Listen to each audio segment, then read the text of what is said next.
మన ఋషులబ్బా వాళ్ళు కూడా మనలాంటి మనుషులే. వాళ్ళేమి వేరే చోట నుంచి అంటే ఏంటి దిగొచ్చిన వాళ్ళు కాదు. అంటే అల్టిమేట్ ఏంటి, వ్యక్తం అవ్యక్తం రెండే ప్రిన్సిపల్స్ చెప్పారు మన మన ఉపనిషత్తుల్లో. అంటే ఏంటి, అన్వయ వ్యతిరేకం అంటాడు. అన్వయం అంటే ఏంటి, మనం అనుకూలం చేసుకోవటం. వ్యతిరేకం అంటే తీసిపడేయటం. అంటే ఏంటి, ఇక్కడ మన ఉపనిషత్తుల్లో చెప్పింది కూడా ఏంటి, నిరాకారంగా ఉన్నటువంటి కనపడకుండా అవ్యక్తంగా ఉన్నటువంటిది వ్యక్తమైంది అంటాడు. అంటే ఏంటి, ప్రకృతి వ్యక్తమైంది అంటే పంచభూతాలు, వాటితో పాటు మనసు బుద్ధి అహంకారం జడమ వ్యక్తమైంది. తర్వాత ఇంకేం వ్యక్తమైంది, మన జీవ చైతన్యం వ్యక్తమైంది. జీవ చైతన్యం అంటే మన కాన్షియస్నెస్. మరి ఏంటి, మన ఋషులు కూడా మనుషులు అంటే ఎట్లా అంటున్నారు, మన ఋషుల దగ్గర కూడా ఏముంది, ప్రాణశక్తి ఉంది. ఆ తర్వాత ఆ ప్రాణశక్తి ఉన్నది అనేటువంటి విషయం వాళ్ళ జ్ఞానశక్తికి తెలుసు. ఈ రెండు దేనిలో ఉన్నాయి, ఒక శరీరంలో ఉన్నాయి. ఇప్పుడు మన విషయం కూడా అంతే కదా. నాకు నా శరీరం ఉంది అనేటువంటి నాకు ఒక జ్ఞానం ఉంది. మరి నా శరీరం ఎలా ఉంది అని అంటే నాకు ఒక ప్రాణం ఉంది అనేటువంటి విషయం నాకు తెలుస్తుంది. ఎట్లా ఉంది ప్రాణం, ఊపిరి తీసుకుంటున్నాను వదులుతున్నాము అంటే ప్రాణశక్తి జ్ఞానశక్తి. దాంతోపాటు మనకు అనుభవాల కోసం కానీ ఏదైనా పనులు వ్యక్తం చేయడం కానీ మన దగ్గర శరీరం ఉంది. మన ఋషులు గ్రహించింది కూడా ఇంతేనబ్బా.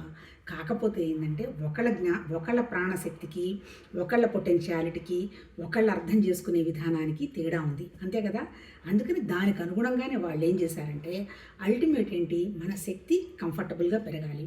ఆ కంఫర్టబుల్గా పెరిగినటువంటి నీరసం అయితే రాకూడదు, బ్యాలెన్స్గా ఉండాలి.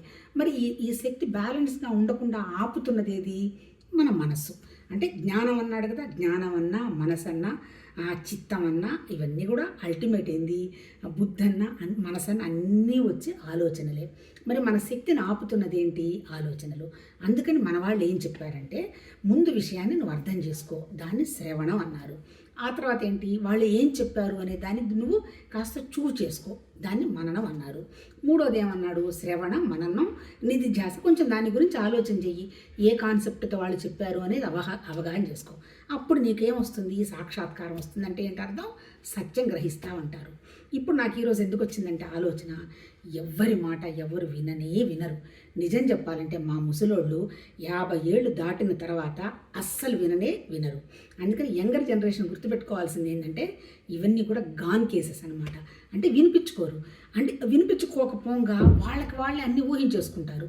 ఇప్పుడు ఏంటి, మొన్న ఒక ఉదాహరణ, మా ఫ్రెండ్ చూడదులైనా ధైర్యంగా చేసి చెప్తున్నా, వేరే వాళ్ళకి సంబంధించిన విషయం వాళ్ళు చెప్తుంటే కాదు నాకు తెలిసిన వాదిస్తుంది. నీకెలా తెలుసు, జరిగింది వాళ్ళ పాప గురించి ఆ అమ్మాయి చెప్తుంటే అది సత్యమా, నీకు తెలుసా, కాదు ఇదే కరెక్ట్ అంటుంది. అంటే ఏంటి, శ్రవణం లేదు. అంటే వాళ్ళేదో ఊహించేసుకోవటం, వాళ్ళు చెప్పేసుకోవటం, అది పోతే కానీ మనం హ్యాపీగా